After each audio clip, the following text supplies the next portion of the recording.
बिस्मिल्लाहिर्रहमानिर्रहीम। आज का जो हमारा टॉपिक है ये भी डिटेक्शन ऑफ हेटेरोज़िगोसिटी पे ही है। हम फोर्थ टेस्ट अप्लाई करने जा रहे हैं। इस टेस्ट का नाम है हमारे पास ब्रिश-पेगान टेस्ट। तो इसमें हमारे पास क्या है, हमने वाई वेरिएबल लिया, एक्स वेरिएबल लिया, एक्स वाई कैलकुलेट किया, उसके बाद हमने जो है एक्स स्क्वायर कैलकुलेट किया। फिर हमने रिग्रेशन लाइन जैसे सेम एज इट इज़ हम पिछले में निकालते हुए आ रहे हैं, पिछले जो हमने टेस्ट अप्लाई किए हैं वहाँ पर कुछ में हम मल्टीपल रिग्रेशन के साथ कर रहे हैं क्योंकि वो मल्टीपल रिग्रेशन के साथ होते हैं, कुछ में हम सिंपल रिग्रेशन के साथ कर रहे हैं। तो यहाँ पर हमने एक्स स्क्वायर निकाला, वाई हैड फाइंड आउट किया। बेसिकली सबसे पहले हमारे पास हमेशा जब रिग्रेशन लाइन हम फाइंड करते हैं सबसे पहले हम बीटा की वैल्यू फाइंड करते हैं। ये बीटा का फार्मूला है हमारे पास। यहाँ पर हमारे पास 5 ऑब्जर्वेशन है तो 5 पुट किया। 35130 जो वैल्यू है ये हमारे पास एक्स वाई का सम है, और यहाँ पर 495 हमारे पास एक्स का सम है। जो हमारे पास 349 है ये हमारे पास वाई का सम है, और 50125 जो हमारे पास ये एक्स स्क्वायर का सम है।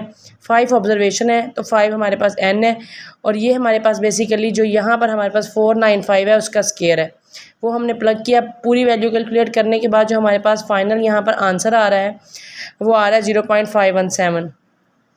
अब हम फाइंड करने जा रहे हैं अल्फ़ा। अल्फ़ा हम कैसे फाइंड करते हैं, वाई बार माइनस बीटा एक्स बार। तो वाई बार हमारे पास 349 ये वाई का टोटल है, इसको हम डिवाइड करेंगे 5 पे, नंबर ऑफ ऑब्जर्वेशन में। सिंपल ये अरिथमेटिक मीन जैसे फाइंड हम करते हैं वही है बेसिकली ये फाइंड कर लिया। उसके बाद हम एक्स बार फाइंड करते हैं। 495 हमारे पास एक्स का सम है, इसको हमने डिवाइड किया, 5 नंबर ऑफ ऑब्जर्वेशन है, ये हमारे पास आ गया 99। उसके बाद हमने यहाँ पर प्लग किया 69.8 वाई बार की वैल्यू माइनस 0.517 बीटा की वैल्यू, और 99 हमारे पास है एक्स बार की वैल्यू। ये पुट करने के बाद हमारे पास ये कंप्लीट रिग्रेशन लाइन बन गई, जिसमें ये अल्फ़ा की वैल्यू 18.62 ये हमने लिखी हुई है, प्लस बीटा की वैल्यू 0.517 ये हमने प्लग की हुई है, और एक्स हमारे पास वेरी कर रहा है, ये बेसिकली एक्स की वैल्यूज़ हैं 5 हमारे पास। अब हमने वाई हैड फाइंड आउट करने के लिए क्या करना होता है, यहाँ पर ये जो एक्स लिखा हुआ है इसकी जगह सबसे पहले हम 80 पुट करते हैं तो हमारे पास ये आंसर आता है। अगर हम 100 पुट करते हैं तो हमारे पास ये आंसर आता है। अगर हम 62 पुट करते हैं यहाँ पर 85 पुट करते हैं तो 62.56 आता है। अगर हम 110 प्लग करते हैं यहाँ पर तो हमारे पास 75.49 आता है। अगर हम 120 यहाँ पर प्लग करते हैं तो हमारे पास आ जाता है 80.66। तो ये हमारे पास वाई हैट आ जाती है। वाई हैट हम क्यों फाइंड करते हैं, क्योंकि हमने बेसिकली रेजिडुअल्स फाइंड करने होते हैं। तो रेजिडुअल्स में वाई माइनस वाई हैट करते हैं, तो इसलिए हम वाई हैट की पूरी लाइन कैलकुलेट करते हैं। अब हमने रेजिडुअल्स निकाली है वाई माइनस वाई हैट किया, यानी कि 55 को माइनस किया 59.97 से, 65 माइनस 70.31, 70 माइनस 62.56, 80 माइनस 75.49, 79 माइनस 80.66। तो ये हमारे पास आ गया, रेजिडुअल्स आ गए। अब हमने रेजिडुअल्स का लेना होता है स्क्वायर, तो हमने 4.97 का स्क्वायर लिया, 5.31 का स्क्वायर लिया, 7.43 का स्क्वायर लिया, 4.51 का स्क्वायर लिया, माइनस 1.65 का स्क्वायर लिया। और हमें पता है कि जब हम स्क्वायर लेते हैं तो जो माइनस है वो माइनस माइनस प्लस हो जाता है, और अगर हम किसी भी वैल्यू का क्यूब लेते हैं तो उसके साथ जो माइनस का साइन है वो कॉन्टीन्यूसली साथ आता है। हमने रेजिडुअल्स फाइंड कर लिए। अब हम आ जाते हैं अपने इस स्टेप पे। हमने फाइंड करना था सिग्मा स्क्वायर। तो सिग्मा स्क्वायर फाइंड आउट करने के लिए हमारा फार्मूला है सम ऑफ ई आई का स्क्वायर, यानी कि ये वाला सम ऑफ ई आई का स्क्वायर है, और डिवाइडेड बाय करना है एन। एन हमारे पास नंबर ऑफ ऑब्जर्वेशन यहाँ पे है 5। तो हमने क्या किया, 131.147 को डिवाइड कर दिया 5 पे, तो हमारे पास ये आंसर आ गया। अब ये हमने क्यों फाइंड किया है और ये हमारे पास कहाँ यूज़ होगा, हमने पी आई फाइंड आउट करना है ब्रिश-पेगान टेस्ट के लिए। तो हमने पी आई फाइंड आउट करना है, कैसे फाइंड करना है, ई आई का square divided by sigma square.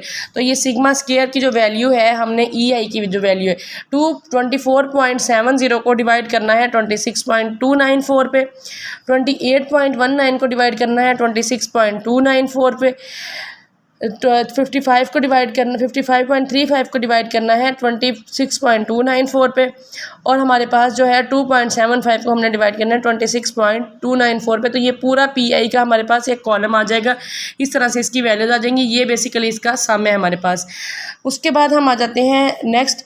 अब हमने क्या करना है, हमने एक न्यू रिग्रेशन लाइन बनानी है, न्यू फाइंड करना है। क्या करना है, पी आई को हम वाई की जगह पे रख लेंगे और एक्स आई को एज इट इज़ ले आएंगे। अब हमने रिग्रेशन लाइन फाइंड करनी है पी आई की और एक्स आई की। पी आई की ये वाली ऑब्जर्वेशन हम यहाँ ले आए हैं, तो हमने सबसे पहले सेम है जैसे यहाँ हम एक्स वाई करते हैं, यहाँ हमने पी आई एक्स आई करना है, एक्स का स्केयर लेते हैं यहाँ पर, तो यहाँ पे एक्स आई का स्केयर ले लिया हमने, आई का नाम दे दिया ताकि एक्स और एक्स आई में डिफरेंस पता चल सके। उसके बाद हमने ये फार्मूला दोबारा फिर से खुद बनाया है इस अपने वाई एक्स और वाई वेरिएबल्स का जो हमने नाम दिए थे, यानी कि पी आई और एक्स आई का हमने ये फार्मूला कैलकुलेट किया है। तो हमारे पास क्या है, N sum of X I P I minus sum of X I P I, यानी कि सिर्फ पी वाई की जगह पर यहाँ जो वाई है हमारे पास इसकी जगह पे पी आई आ रहा है, तो फार्मूला बाकी सेम है। तो हमने कैलकुलेशन की, यहाँ पर जो हमारे पास सम आ रहे हैं हमने इन सम को यूज़ किया हुआ है। यहाँ पर हमारे पास जो है सम ऑफ एक्स पी आई ये देखें 45.456.6 है। एन हमारे पास यहाँ पर भी 5 है क्योंकि 5 ऑब्जर्वेशन हैं। 495 हमारे पास एक्स आई का सम है, वो सेम है एज इट इज़, यही वाला सम यहाँ पर भी वही सम है। उसके बाद 4.97 जो है पी आई का सम है। उसके बाद 50125 एक्स आई का स्केयर है, वो भी सेम है जैसे पिछले हमने कैलकुलेशन की हुई है उसकी तरह। ये देखें ये वैल्यू और ये वैल्यू सेम है। उसके बाद हमारे पास यहाँ पर हमने जो है एक्स आई का सम यानी कि यही वाला जो है इसका हमने स्केयर लिख लिया है 495।